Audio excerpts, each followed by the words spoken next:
अभिवादन स्वीकार कीजिए ब्रजेश मिश्रा का और आप देखना शुरू कर चुके हैं द डिबेट। बहनों भाइयों, उत्तर प्रदेश की राजनीति जाति पर लौट आई है। वैसे उत्तर प्रदेश में ये एक जाति प्रधान राज्य है जहां मुद्दे नहीं जातियां चुनाव लड़ती हैं। तो अब जब हम चुनाव की तरफ आगे बढ़ रहे हैं तो जातियां भी मुखर रूप से सामने आ रही हैं।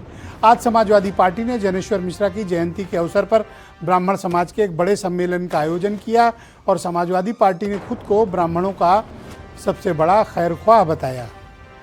तो बीजेपी क्या कर रही है और बीएसपी में क्या चल रहा है?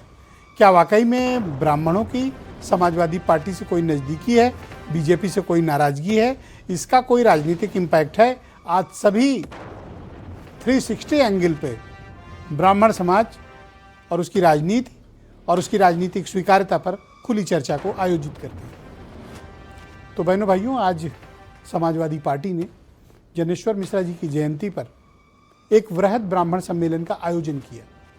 ये ब्राह्मण सम्मेलन पार्टी के कार्यालय पे किया गया और समाजवादी पार्टी ने क्लेम किया कि ब्राह्मणों के साथ कोई भी अन्याय हुआ है, कोई ज्यादती हुई है, कोई जुल्म हुआ है, कोई अत्याचार हुआ है। तो जब समाजवादी पार्टी की सरकार बनेगी तो एक एक का हिसाब किया जाएगा, एक एक अन्याय का बदला लिया जाएगा।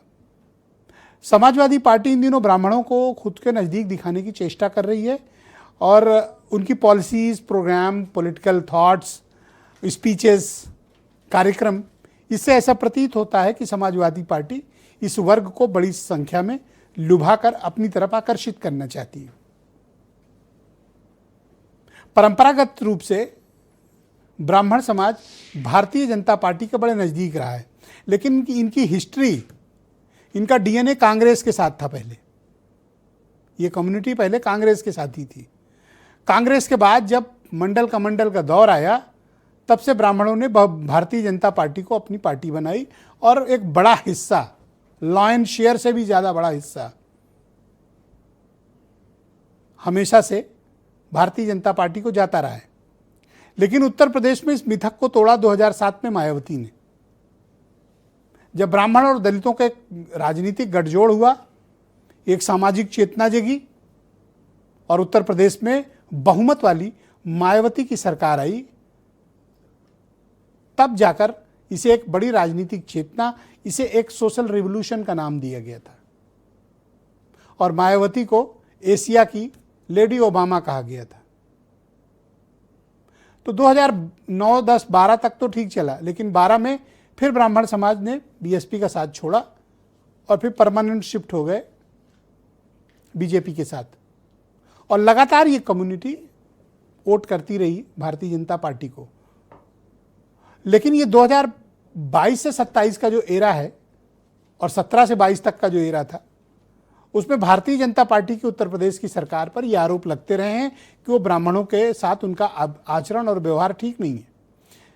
छोटी भी घटनाएं हो जाती थी तो वो बड़े समाज में बड़ी मुखरता से उसको बात की जाती थी। ब्राह्मणों के साथ जो अत्याचार की घटनाएं हैं, जो ज्यादती हैं, जो पुलिसिया कार्रवाई है, दमन है, इसको लेकर बड़ी खुली चर्चाएं होती रही और समाज में भी इसकी चर्चा है। तो समाजवादी पार्टी आगे आई और वो ब्राह्मणों को लुभाने की कोशिश कर रही। चूंकि बीएसपी अब उत्तर प्रदेश की राजनीति में बहुत महत्वपूर्ण भूमिका में नहीं रह गई है, तो विकल्प अब दो ही है हर कम्युनिटी के पास, दिस साइड और दैट साइड, यानी इस तरफ या उस तरफ।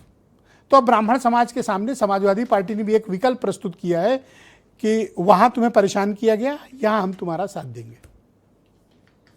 सम्मान भी देंगे, सुरक्षा भी देंगे, स्थान भी देंगे। बहनों भाइयों, उत्तर प्रदेश में 14% ब्राह्मण समाज हैं, भूमिहार त्यागी सब मिला के।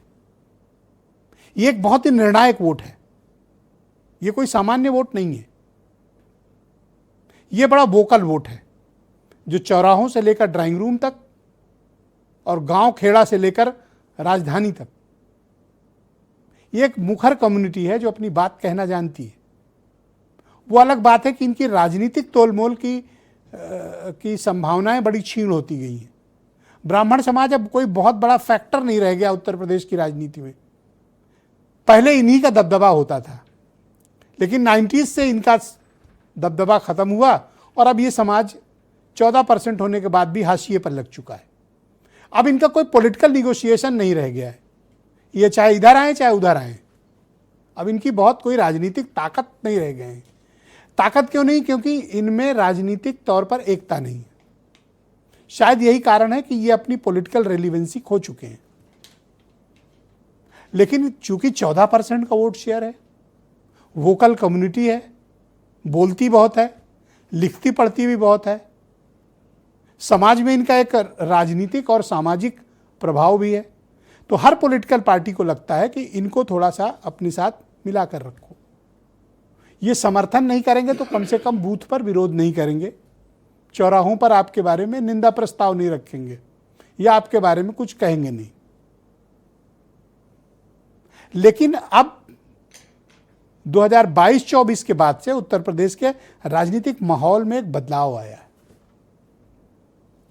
इस बदलाव को अब विपक्ष भुनाना चाहता है। ब्राह्मणों का एक वर्ग, ब्राह्मण समाज में एक मैसेज गया कि ये सरकार में उनके साथ न्याय नहीं हो रहा है। बस यही वो संदेश को विपक्ष ने पकड़ लिया है और वो उसको राजनीतिक रूप से उद्वेलित करने में और समाज को अपने साथ जोड़ने की कोशिश कर रहे हैं। लेकिन क्या समाजवादी पार्टी का और ब्राह्मणों का साथ नैसर्गिक है, नेचुरल है? और क्या ये समाज की भावनाएं और इनका राजनीतिक जुड़ाव और झुकाव भारतीय जनता पार्टी की तरफ है? तो क्या ये अपना पॉलिटिकल शिफ्टिंग होगी इनकी, या फिर जहां इनके समाज का आदमी लड़ेगा वहां जाएंगे? ये क्या करेंगे? तो इन सभी पहलुओं पर आज होगी खुली बात और चर्चा। तो कुछ बयान, फिर आज की डिबेट। जो लोग पीडीए की परिभाषा समय समय पर दूसरी बनाते हैं,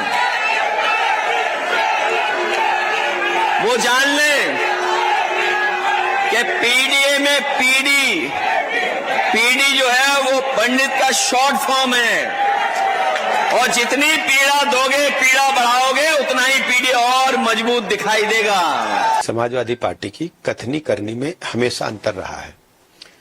समाजवादी पार्टी का हाल वही है जो गांव में हमारे यहाँ कहते हैं कि 100 चूहे खा के बिल्ली हज को चली। इनका किसी भी समाज से कोई लेना देना नहीं है, और खासकर ब्राह्मण समाज से इनका कोई मतलब नहीं है। जब जब इनकी सत्ता रही है, हमेशा इन्होंने सर्व समाज पर अत्याचार अनाचार किए हैं। ये केवल मुस्लिम तुष्टीकरण की पॉलिटिक्स करते हैं। तो बहनों भाइयों, आज की इस परिचर्चा को आगे बढ़ाएंगे। हीरो वाजपेयी उत्तर प्रदेश में भारतीय जनता पार्टी के प्रवक्ता हैं। संतोष पांडे समाजवादी पार्टी के पूर्व विधायक और प्रवक्ता। डॉक्टर उमाशंकर पांडे कांग्रेस कमेटी के प्रवक्ता हैं। अनिल दुबे राष्ट्रीय लोकदल के नेशनल जनरल सेक्रेटरी हैं। और अमरनाथ मिश्रा अयोध्या सद्भावना समिति के अध्यक्ष। और वीरेंद्र सिंह जी हमारे नेशनल हेड। तो आप सभी का